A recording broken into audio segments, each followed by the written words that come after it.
சகோதர சகோதரிகளே, இந்த படத்தை பார்ப்போம்.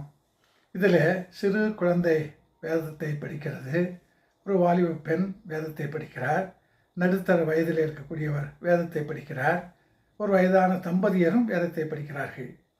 வேதத்தை படிக்கிறவர்கள் மட்டுமல்ல, அவருடைய முகங்களையெல்லாம் பாருங்கள், மிகுந்த மகிழ்ச்சியோடு இருக்கிறார்கள். அதைத்தான் சங்கீதக்காரர் சொல்கிறார், வேதத்தை நேசிக்கிறவர்களுக்கு சமாதானம் உண்டு. உண்மையாகவே நீங்களும் நானும் வேத புத்தகத்தை திறந்து வாசிக்கும் போது கர்த்தர் நம்மோடு பேசுவார், நம்முடைய தேவைகளை எல்லாம் கொடுப்பார். ஒருவேளை நாம் சோர்ந்து போயிருந்தால் நம்முடைய சோர்வுகளை நீக்குவார், கவலையோடு இருந்தால் அந்த கவலையை போக்குவதற்குரிய ஆறுதலான வார்த்தைகளை கர்த்தர் தம்முடைய வேத புத்தகத்திலே நமக்கு கொடுத்திருக்கிறார். எனவே நீங்களும் நானும் எப்போதும் வேத புத்தகத்தை திறந்து படிப்போம்.